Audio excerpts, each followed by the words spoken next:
bienvenue dans cet épisode de Ta Pause Sexy. Je suis Anne-Elisabeth, ta coach en sexualité, qui dans chaque épisode t'invite à explorer ton intimité au travers de conseils audacieux, mais aussi de récits érotiques et captivants. Installe-toi confortablement pour plonger dans ton monde mystérieusement et merveilleusement érotique. Bonne écoute! Dans cette pause aujourd'hui, nous allons parler du consentement. L'une des choses que j'entends le plus souvent sur cette notion, c'est que c'est en effet nécessaire, mais que quelque part, ça casse ou ça coupe un petit peu la spontanéité dans le rapport sexuel. C'est assez intéressant comme pensée, car ça montre à quel point la culture du viol est rentrée dans nos mœurs et qu'on a vraiment encore aujourd'hui besoin de déconstruire certaines de nos pensées. Alors dans cet épisode, on va regarder comment on peut rester spontané dans sa sexualité tout en ayant des rapports sexuels absolument consentis. Bon, déjà, il y a plusieurs cas de figure. Donc, on va se mettre dans le cas de figure d'un couple qui est naissant. Donc, en gros, tu es célibataire et tu viens de rencontrer quelqu'un avec qui le courant passe bien. Donc, après 1, 2, 3, X dates, ça c'est vraiment à toi de voir. Vous avez envie l'un de l'autre et vous avez envie d'aller plus loin. Donc, en général, avant ça se passe le premier baiser. Celui-là, si tout se passe bien, on le sent plutôt arriver. Il y a une espèce de tension qui s'installe, une vraie tension sexuelle, les corps qui s'attirent et ça donne vraiment envie, quelque part, de se jeter sur l'autre. Mais n'est-ce pas terriblement sexy d'entendre quelqu'un dire « j'ai vraiment envie de t'embrasser ». Donc dans ce cas de figure, on n'est pas en train de se faire signer un contrat, mais par contre, on laisse la place à l'autre de dire non. Le moment où on est dans la spontanéité de ce qu'on ressent, on n'est certes pas dans la spontanéité des gestes, mais on est dans la vérité de nos envies, dans la vérité de nos envies de l'instant, sans tricher, sans jouer. Et en plus de ça, on laisse la place à l'autre de dire non, pas pour l'instant, ou j'en ai envie, mais pas pour le moment. Ou en tout cas, de se sortir de cette situation sans être trop gêné. Donc ça peut être une des premières manières, à l'étape du bisou, de valider le consentement de l'autre sans pour autant demander la permission, parce que c'est ce qui en général revient comme étant quelque chose de difficile et de, je cite, tue l'amour. Donc une fois que ce bisou a eu lieu, c'est là où, si j'en crois les films, devrait arriver quelque chose d'ultra spontané, d'ultra fluide, c'est-à-dire que tout le monde enlève ses vêtements et on se met à coucher ensemble, on n'a rien à se dire parce que tout le monde sait ce qu'il a à faire, quel rôle il a à jouer, tout va très bien. Mais dans la réalité, ça se passe pas vraiment comme ça.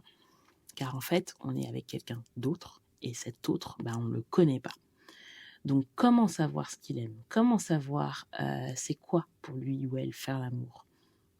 Comment savoir quelle zone de son corps il aime ou elle aime être stimulée ? Il n'y a pas d'autre choix dans ce cas de figure que de communiquer, de demander et aussi de corriger en fonction de ce que nous dit la personne. Et c'est un des seuls moyens où on va pouvoir avoir de la réciprocité et du plaisir partagé.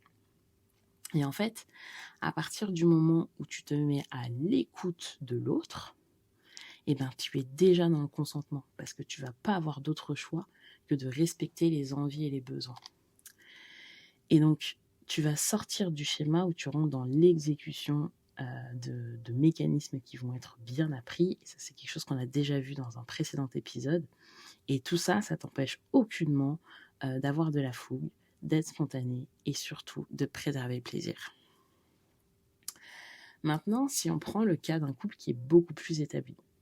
Donc déjà, c'est ta partenaire et vous vous connaissez très bien. Vous savez dans les grandes lignes qui aime quoi, qu'est-ce que vous pouvez faire, qu'est-ce que vous ne faites pas. Vous avez presque même votre petite recette magique pour le plaisir.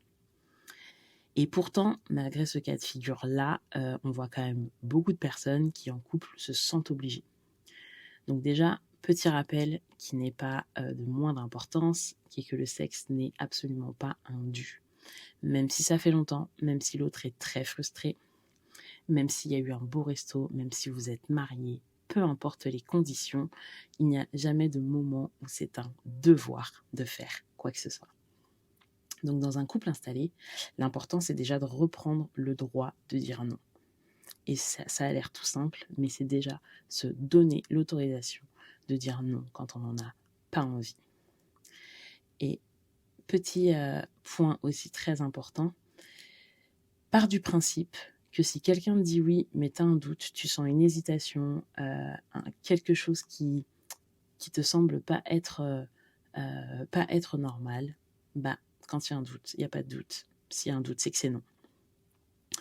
Moi, je pars du principe, et ce que je dis beaucoup à mes clients, c'est que je veux que leur oui soit des oui à 1 million d'euros. Je veux que ce soit le oui que tu dis quand je te propose de donner 1 million d'euros, 100% gratuitement, comme ça, il n'y a pas d'impôt, rien, pas à penser à quoi que ce soit, c'est juste je te donne 1 million. Et bien ce oui, il sort de manière très spontanée et il n'y a aucun doute dessus. Et bien dans ta sexualité, je veux que tu aies les mêmes oui, c'est ça qui est important. Et donc, dans un couple installé, voilà, l'important, c'est vraiment de recommencer à savoir se dire non et d'accueillir les non. Ensuite, il y a des choses simples que tu peux mettre en place pour pouvoir aussi justement garder de la spontanéité tout en étant dans une safe place.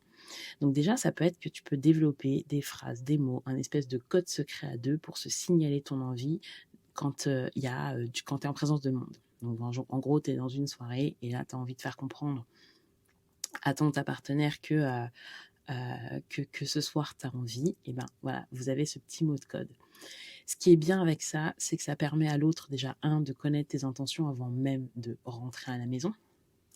Et 2, ça lui permet aussi d'interroger lui où est-ce qu'il en est de son plaisir, est-ce qu'il en a envie aussi, et ça lui laisse, encore une fois, une porte de sortie si besoin.